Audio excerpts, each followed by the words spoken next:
Hello, friends. Uncle Marv here with another episode of the IT Business Podcast. This is the weekly live show presented by our good friends over at ThreatLocker. Thank you for joining in and watching. I'm going to start with giving a little public service announcement. Last week, I did try to let people know that I might not do a show, well, 2 weeks ago, about last week's show. And of course, I didn't have the show. And I had some of you reach out to say, what happened? Are you okay? I'm fine. And if you are behind on shows or you did not pay attention, here's what happened. As some of you may know, in 2021, my mom got diagnosed with multiple myeloma. She had an incident a couple of weeks ago over New Year's, and I spent New Year's Eve and New Year's in the hospital with her. And then last week, I had to take her from Melbourne, Florida to Tampa, Florida on Wednesday, the day of the show. And so I did not have that. Mom is fine. Mom is well. Her multiple myeloma is in remission, but she still has issues with renal failure, stuff like that. So we're going through all that. Not to bore you or not to make you worry about anything there, but that is what happened.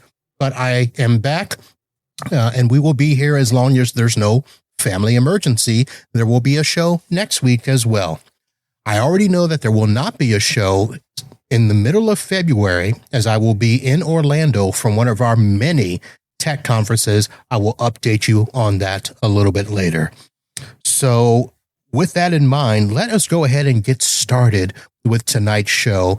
And we are bringing back our Warlock and Jelly Cat enthusiast, Tara Rummer, channel chief over at ImmyBot. And we are going to talk about all the things about growing a community-first company in 2026. Tara, welcome back. Hi there. Thanks for having me back. All right. You are shiny. I am. I mean, we're in like carnival season, so I live in Louisiana. Gotta represent my colors. All right. And you've got those look like, let me see, in the background, for those that are listening by audio, it looks like one of those types of things that you would see either at a carnival or if you were to go into somebody's, the lady that has the crystal ball and they've got the curtains and the colors. Kind of looks like that. What, like the background of yes, my house? Uh-huh. Oh, thank you. I was going for kind of a like witchy apothecary 1920s vibe, so it sounds like I hit it. Okay. I guess on my All one right. room. Yeah. Thank you. All right. For those that did not catch the first episode, that was, I believe, episode 912, all the way back in October. And Tara was going to join us a couple of weeks after that, but something happened. You got stuck at a conference in Florida and couldn't get home, all of that sort of stuff. Yeah. What happened? Well, I was there for, I think it was IT Nation Connect. And, I was going to fly home that Saturday, and maybe it was that Sunday. I was going to fly home towards the end of the week. And basically that's when like the airports were like shutting down, or air traffic controllers weren't showing up. I was in a group chat and someone's like, yeah, they just had to like pull back the airplane because they didn't realize there was a plane on the runway. And I'm like, nope, I'm not doing this. So my husband happened to be coming in he plays competitive paintball, and he had a tournament the following weekend in Orlando. And I was like, you know what? I've got my laptop. I'm just going to stay. And he decided to cancel his flight and drive in instead. And it just, it made him feel better, made me feel better. Didn't want to deal with it. So it worked out. Very nice. So I did not realize that there was competitive paintball. So obviously now, how did he do? They did not as well as they usually do, but they still did. I mean, they did okay. They didn't win it this time. But it's the one in Orlando is the largest one in the world, I think. It's called Worlds, and it always lines up relatively closely with IT Nation Connect. So. All right. So you made the comment that he didn't win it this time. Does that mean they've won it before? Yeah, they have. There's different levels. So I think they play D3. So his team has won previously. Yeah. All right. So he's a world champion? It's the one sport, though, where you win and you don't win money. Like, you're still paying to play. So, really? Cornhole makes more money than that? I don't know. Maybe. Do they make money playing cornhole? Oh, yes, they do. They make a lot of money playing cornhole. I did not realize so much that I thought about maybe I would try out for cornhole. I mean, to win $5,000 on a weekend, just, a couple hours throwing.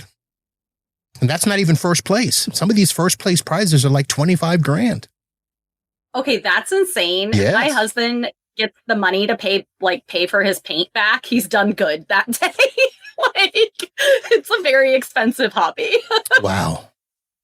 Yeah. Not good at all. All right.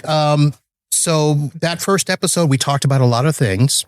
We're going to probably avoid a lot of that. So folks, if you are looking for a recap of that first episode, just go back and listen. We talked about a lot of stuff. We talked about jellycats. We talked about neurodiversity. We talked about ImmyBots. We'll talk about some of that here, but just go back and listen to that show. We are going to talk about some stuff. It's a new year. New year, new MSP. How? How? It happens every year. I know, and I'm never ready for it. Never ready. Fine. I'm not. Like, I don't know. And maybe it's going to so many events now. Like, the year just flies by. It's ridiculous. We did talk about that earlier. Yes. Everything just kind of muddles together. Although, that so DattleCon is not always the last event, but that when you hit that last event, it's sort of a break.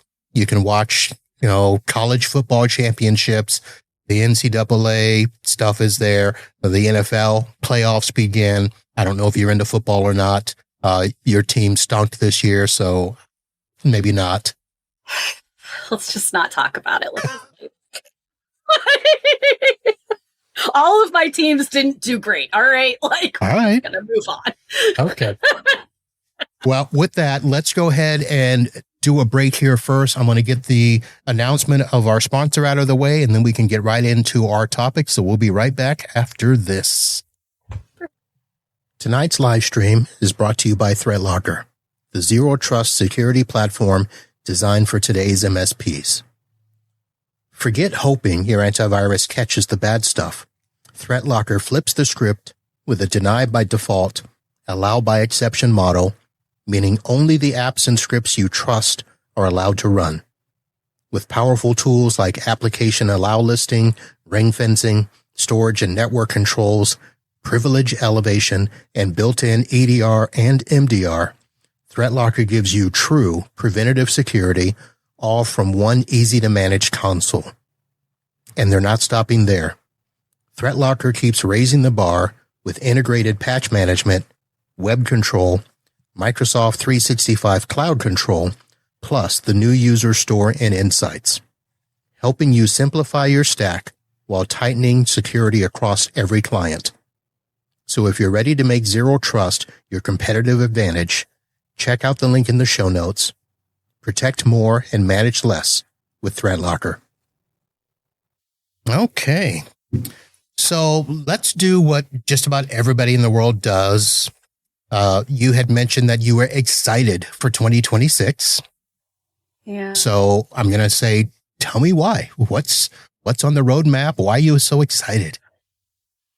I think I had explained to you, I think in our emails, that our senior leadership team met last week. And I think I'm just excited because everybody seems so on the same page about everything.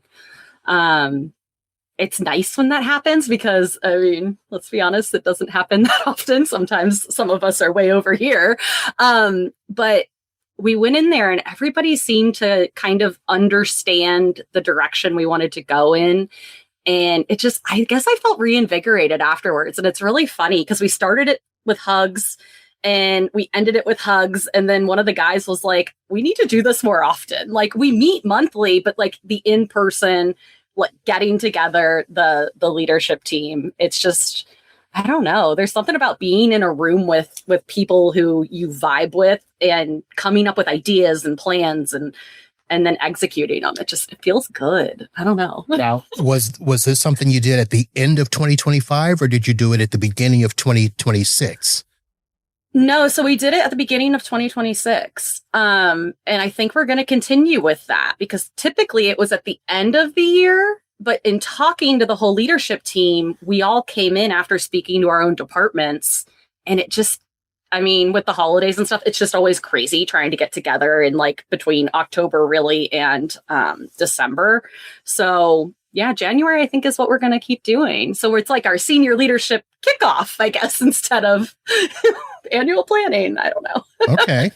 Well, it does kind of seem backwards. Most people try to get all their planning in Q4 for next year.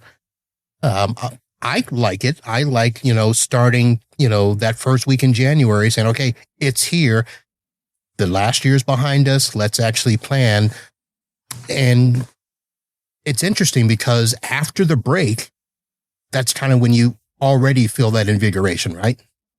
Yeah, 100%. And we do, we meet monthly. So we had already done the end of year stuff. It's like, okay, we already looked at the metrics. We already know the numbers.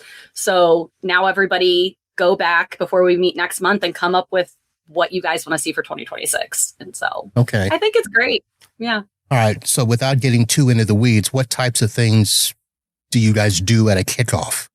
I mean, are we talking super, super strategic long-term planning? Are we talking in the weeds, detailed planning? I mean, it's a kickoff. It really depends. I'm going to be honest on what's kind of top of mind. Having been in peer groups for so long, from Evolve to the PAX 8 ones, it's kind of based on some of those. So we each come in with one big thing we want to get out of the meeting. Each department has basically a slide deck that we show. It doesn't have to be a slide deck if you don't want to do slides. I don't care how you present it.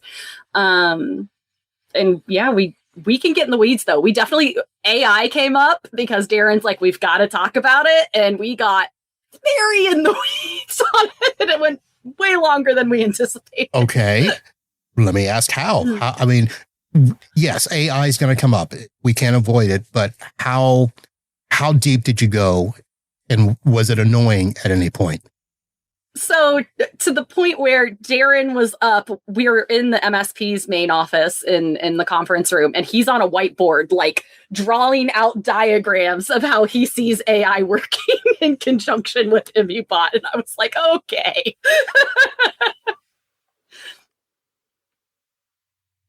Okay, but I mean, I'm not gonna share. All right.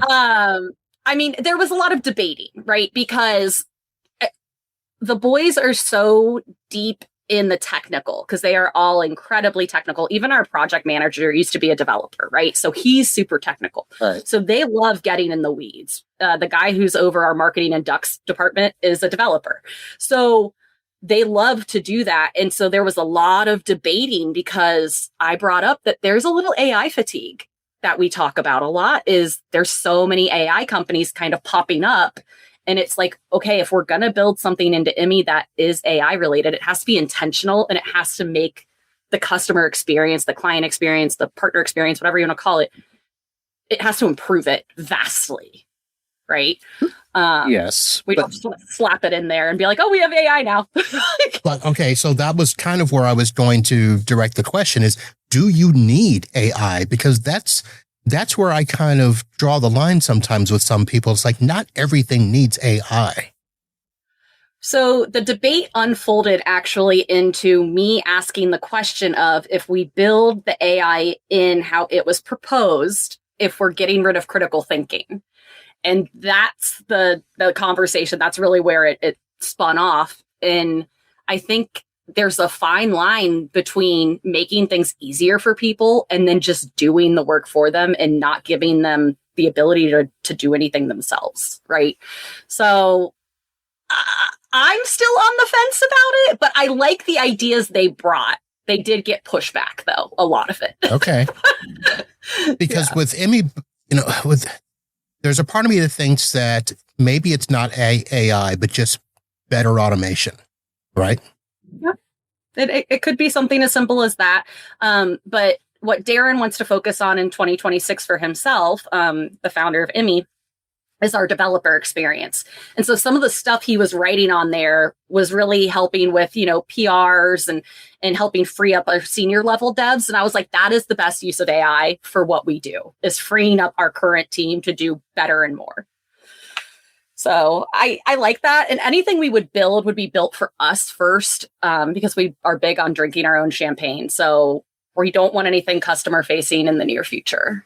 Okay, because my next question was going to be how much of this would be for the MSP? Because at the end of the day, that's really what it's for, right? I mean, that would be the eventual goal, but we have to prove that it would work for us first. Okay.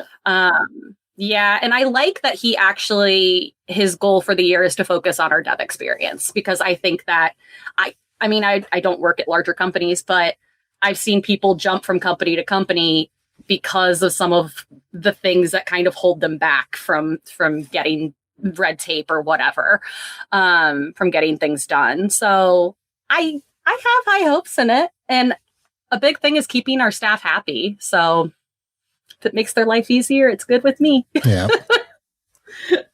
So a part of that AI discussion always boils down to, how much of that can really help with sales, help with efficiencies and stuff like that. But you've kind of made this sound like it's more for you guys, making the dev experience better and building a community, or shall I say better community experience for 2026. Now, yeah. Go ahead. Oh, no. Yeah, that was one of our other big goals that came out of it, is improved partner experiences. So the idea is everything each department does has to play into one of our overarching goals. And obviously partner experience, potential partner experience, stranger experience who are just meeting us randomly. That's important to me as community. So I think some of the stuff we're working on and some of the things that we're focused on this year should really help with that. I hope. Okay. A lot of it's education. Right. But is it more, well, let me ask the question this way. What does a better community experience look like on a random Tuesday? Are we talking, the experience from onboarding to deployment and stuff like that? Are we talking about building a community that everybody's doing where, we've got to have more partner meetings, more office hours, maybe some road shows? Yeah, it's curious because we're trying to figure out what that looks like, right? Because we don't have a sales department, like a traditional one.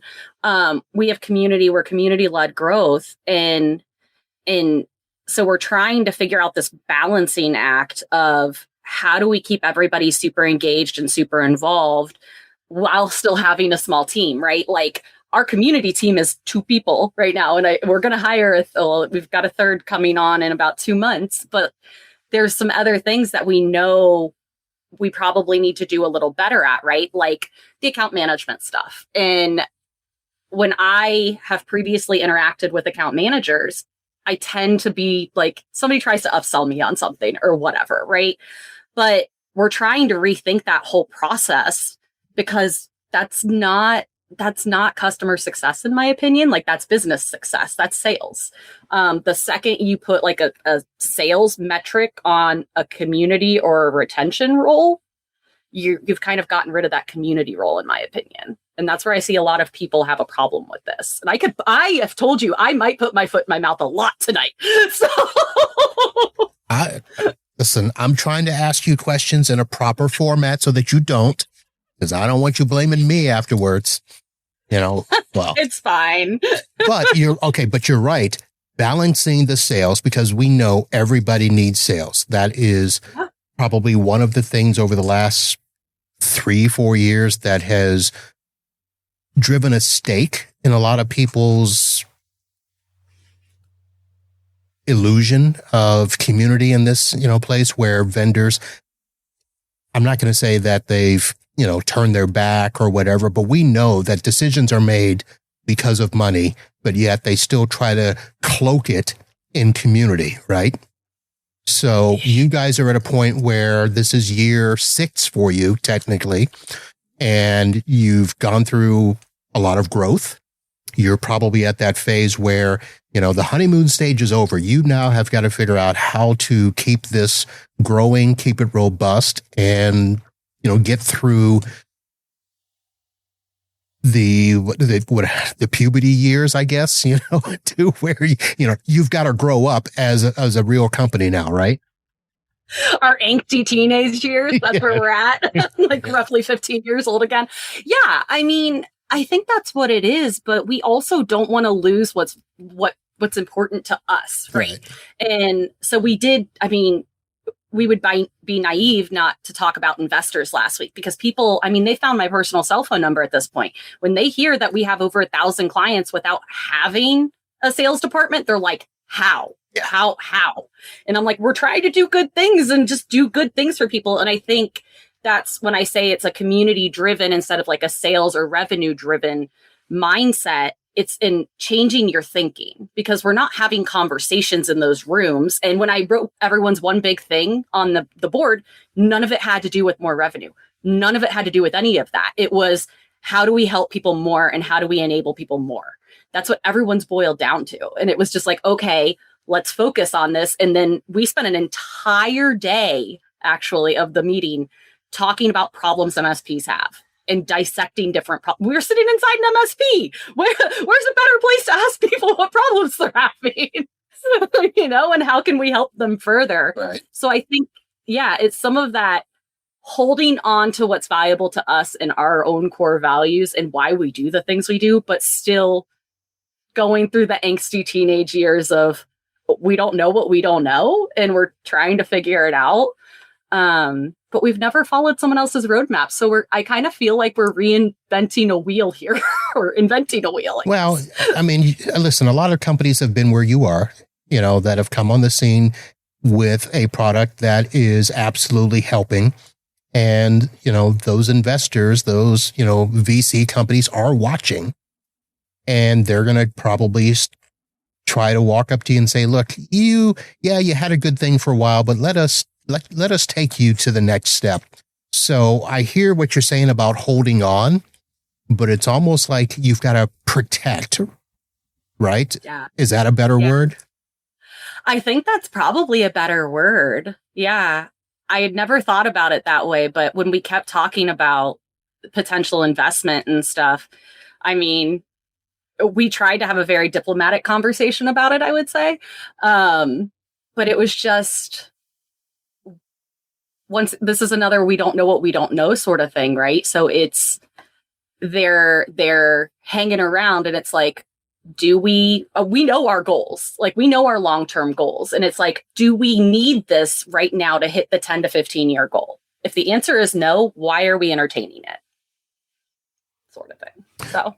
Okay. So with that in mind though, has there been anything that you've done where you've looked back and said, ooh, that was a little too salesy and didn't keep that community spirit?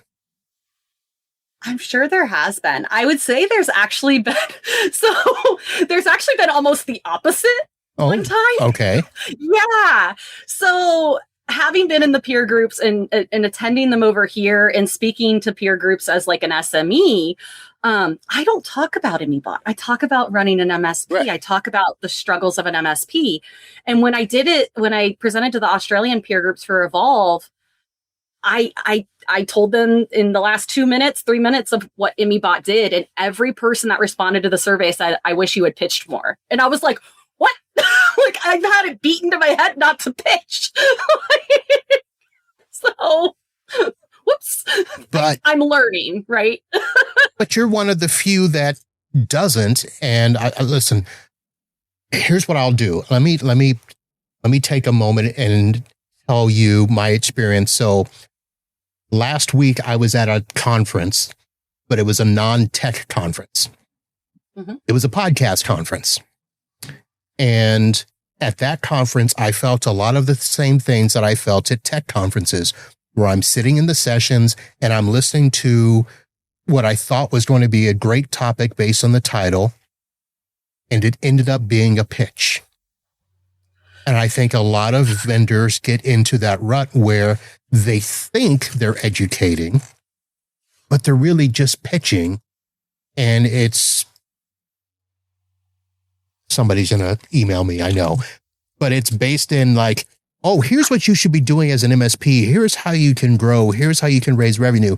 And here's how you can do it with our tool. Yeah. Which is the way that things have been taught for years. And we've been trying to push away from that. Look, yeah, we know about your tool, but tell us how we can do it in theory, in practical terms. Yeah. What if we can't use your tool? I don't know. Does that make sense? It does. And it's probably why I would be a terrible salesperson if I was one, because I tell probably more people not to use ImmyBot than I tell to use ImmyBot, because maybe they're not ready for it. Maybe they don't have a process in place on the front end for how they set up new workstations. And I'm like, you should probably look at that before you look at us, because automation is great, but you have to know what to do if an automation says it breaks. You know, it's technology. It can happen, right? You have to have something to fall back on. Right. So I think that's where we think so heavily on the education standpoint, and just having built our own MSP and still maintaining it and having IMMY, we feel a lot of, I guess, responsibility for MSPs, because sometimes when I go to these conferences and I sit in these talks, some of them have been sales pitches, but some of them have completely missed the mark on what it's like to work in an MSP. And sometimes I sit here going, did they actually work in an MSP? Like, do they remember what this was like? And so some of it is just, it feels disconnected. And so we're trying to keep that pulse. And that was a big topic of conversation. Like, how do we help educate without feeling preachy? I would say. Okay.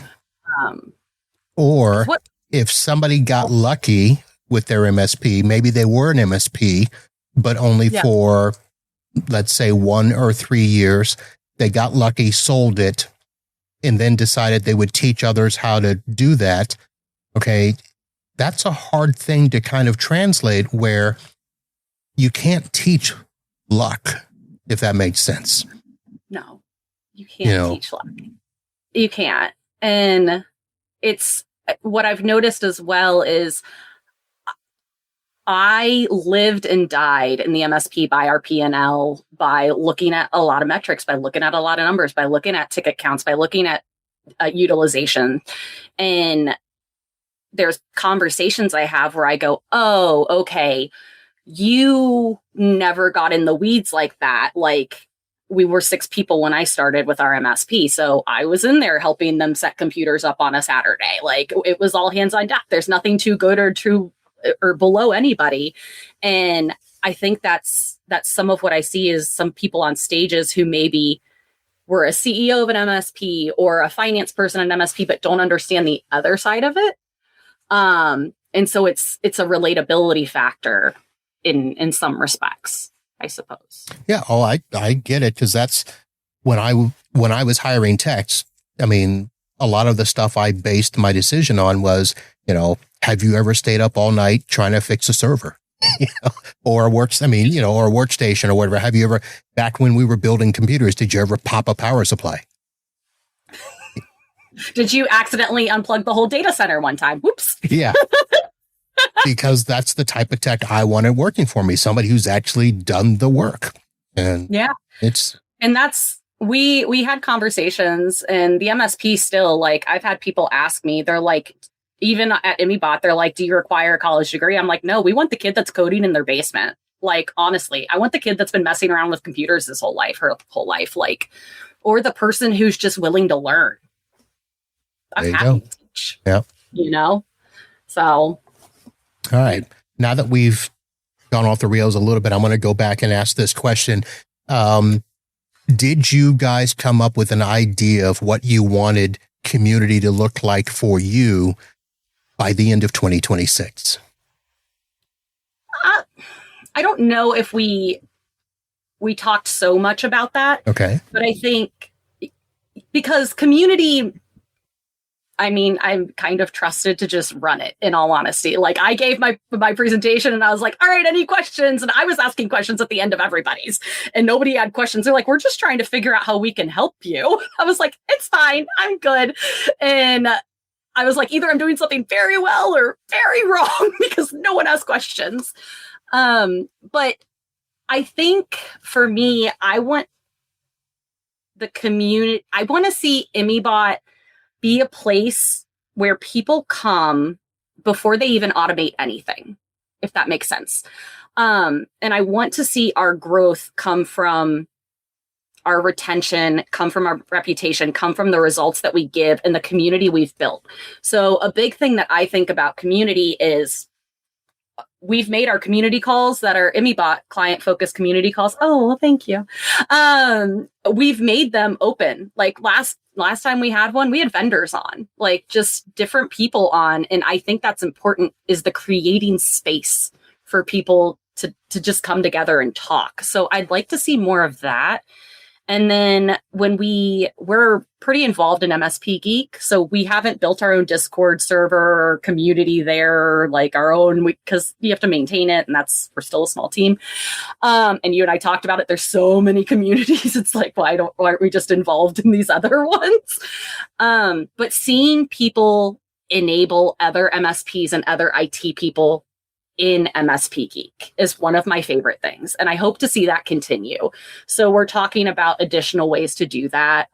Be it community-led calls where we're there, but we're a background. Like, I want the people who are using the thing every day to really come together and just have it be this really amazing thing that's enabling their whole team, I would say. Okay. Now, without spilling the beans or getting in trouble, what things can you tell us to look forward to in 2026? So from a community aspect, we are doing some really fun things with some of our friends. So I have named one of our projects for 2026 with a little help from our friends, actually. So you're going to see some things coming out with Roost and Cyberdrain and us. And it is, the thing we're working on is pretty cumbersome. We've taken the heavy lift on it because it's something I've never seen anyone do before. And Anna brought it to me and was like, I think this would be great. And I was like, let's make it happen. And we've got these other automation companies involved. And I think it's going to be really fun, and it's community driven. And it plays into what you said, where it can be for people who use our products or who don't use our products. Like, we want to enable people to be able to do this stuff, even if they can't or don't have the means to use our products currently. All right.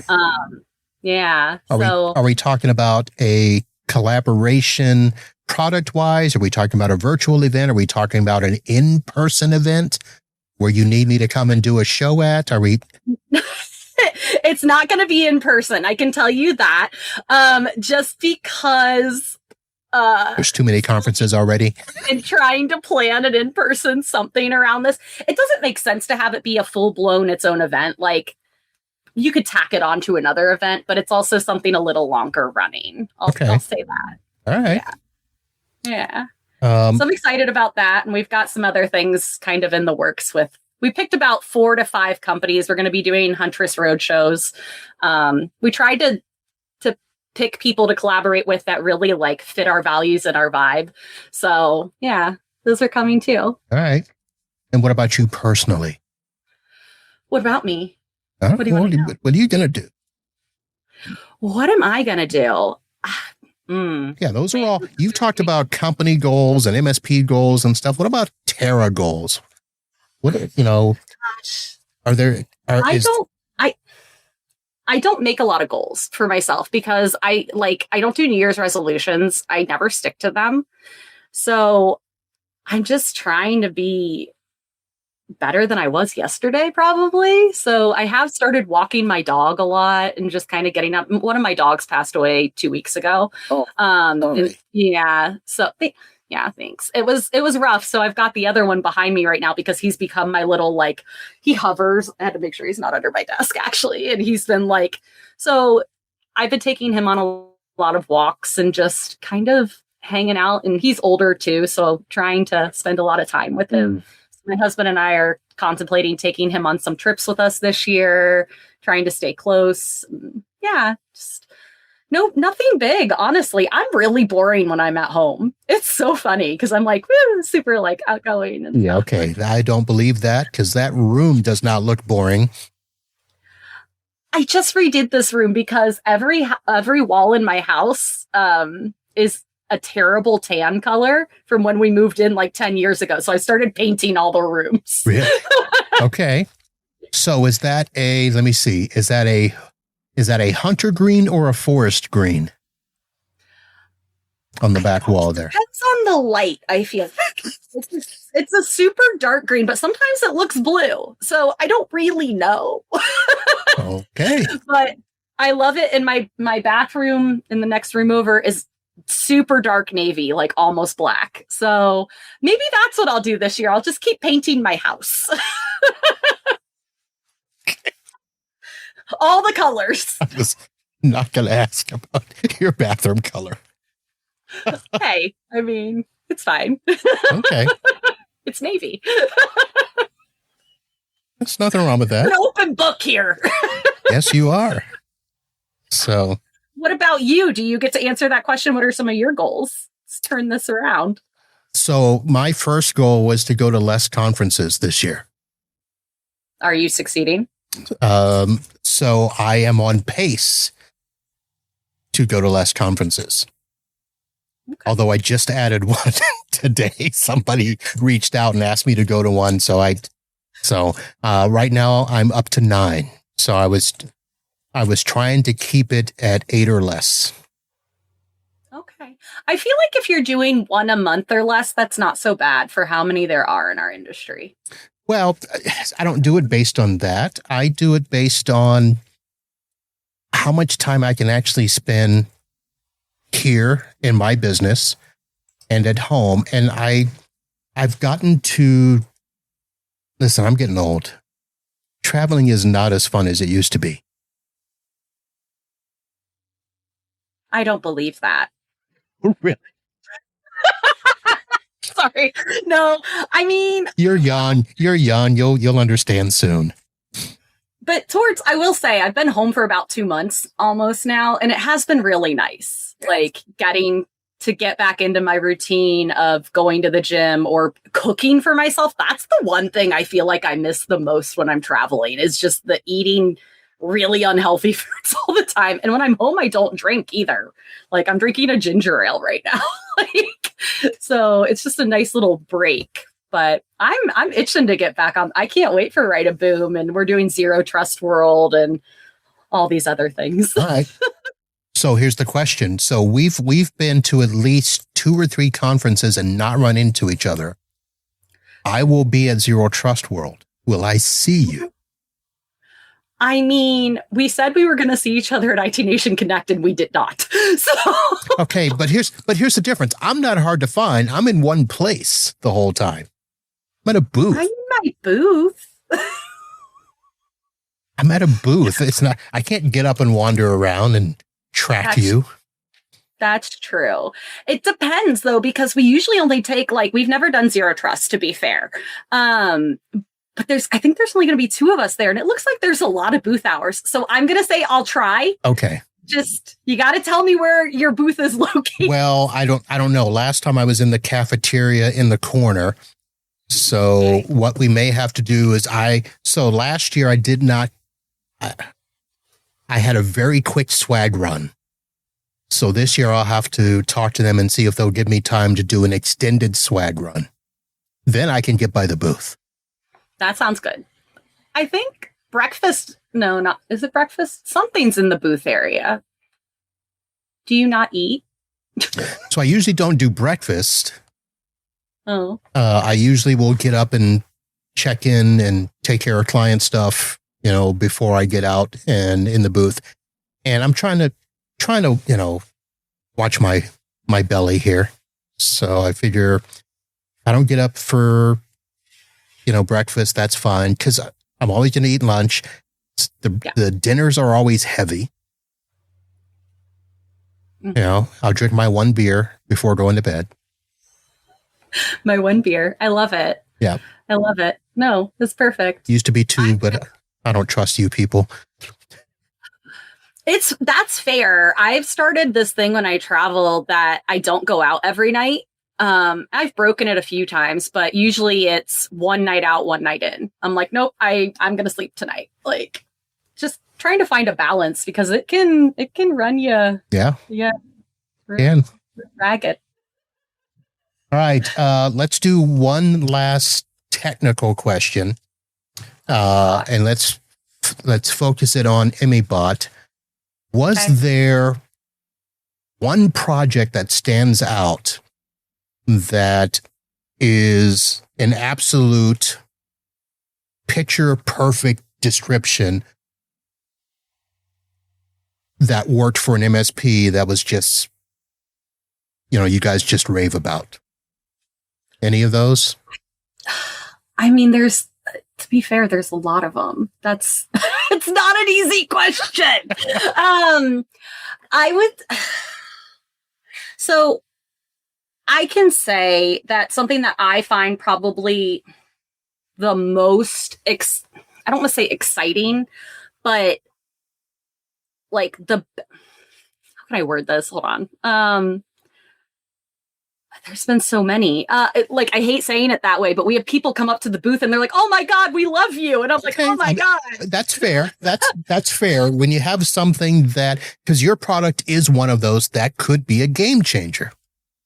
And I think that's so I think one of the big things is somebody came to the booth this year or in 2025. And I didn't know we had any MSPs that were only like 1 and 2 man shops. I just hadn't looked into it. I'm sure our team knew, but he came up and he said, I was a 1-man MSP and I was able to wait a year before making my first technical hire because I used ImmyBot. He's like to handle all the low level technical, just repetitive stuff. And that was such a huge win for me because I was like, we always hear from smaller clients or potential clients that it's too expensive or whatever. And I was like, okay, you were a single guy who saw the value. Like, this is amazing. So I think that's actually a huge one that he was able to, have. And then he had his automations already set up when he hired that first person, right? So they could just go into ImmyBot and just hit the ground running. So that was probably one of the biggest ones, actually. Okay. Just gave me a warm fuzzy. All right.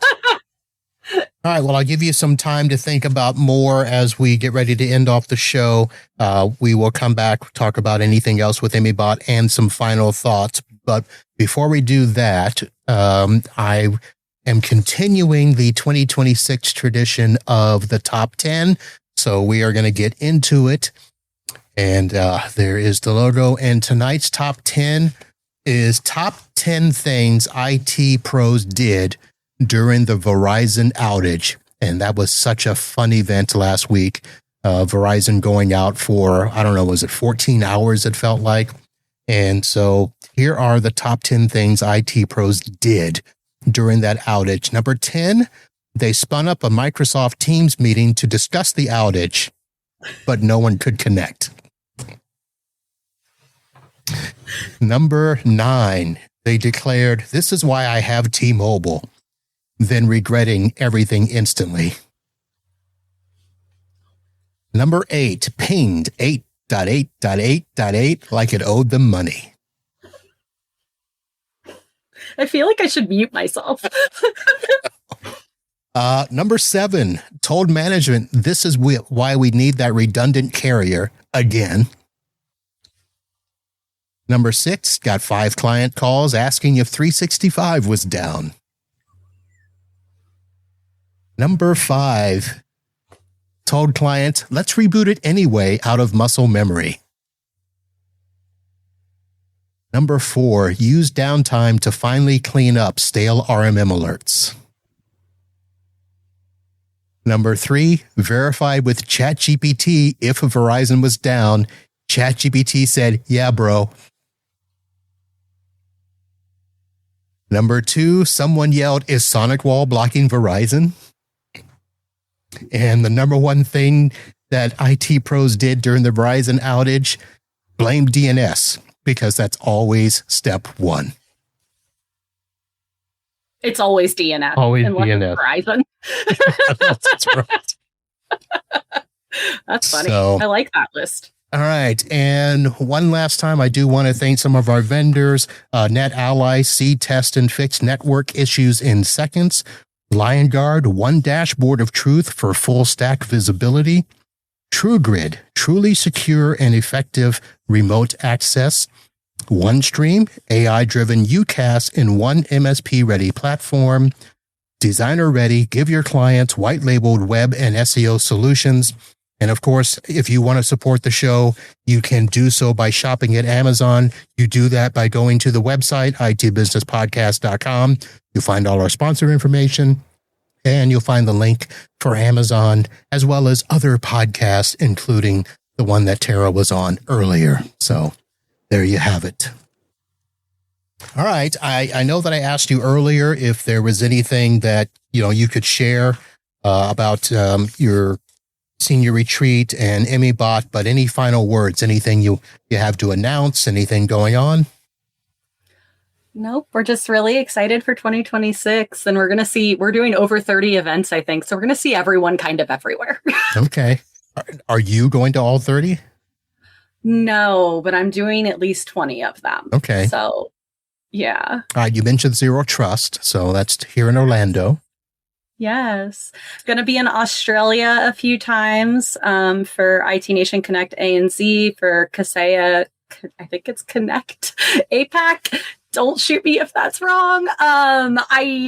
We're going to be kind of all over the place. We're going to be in the UK for MSP show. Gosh, I don't even know. There's PAX 8 Beyond. There's Salt Lake City. Salt Lake City. That'll be interesting. Mm-hmm. All right. I'm not a huge fan of the Salt Lake, but it's fine. What's not to like about Salt Lake? I've only been there once, and it's because I got stuck because of a snowstorm. So it's really nothing against Salt Lake. It's just I got stuck there because I was flying to Bozeman, Montana, and there were like 2 flights a day, and I didn't make it. I was just mad. And I hold a grudge like no other. Okay. There you have it, folks. Try not to wait a minute. Flying to Bozeman, Montana? What was in Montana? My dad used to live in Bozeman. It's acceptable. So, all right, folks. There you have it. Tara Rummer, channel chief at ImmyBot, and still working at the Immense Networks. And we did not talk about furries. Oh my gosh, it's jelly cats. I knew you were going to mention it too. I was like, it's going to happen. Of course. So, jelly cats. Yep. So check her out, Warlocks, Foes, and Jellycat Enthusiasts. Warlocks and Jellycat Enthusiasts. You got to say it all together. It doesn't make sense. I can't remember all that. What I do remember is check her out on the LinkedIn when she does her Friendship Fridays. Yeah, that's my favorite day of the week. Yay. All right. That's going to do it, folks, for this episode. I will be back next week for a live show, and then there's going to be a bunch of other audio shows sprinkled about. So be sure to follow us in your favorite podcatcher to know when the shows be released. There's going to be some big things this year. I've already been in talks with NetAlly. Some exciting things happen there. And I think that's all I'm going to say, because I like to surprise people. But we will see you out there, out and about. Until next time, holla.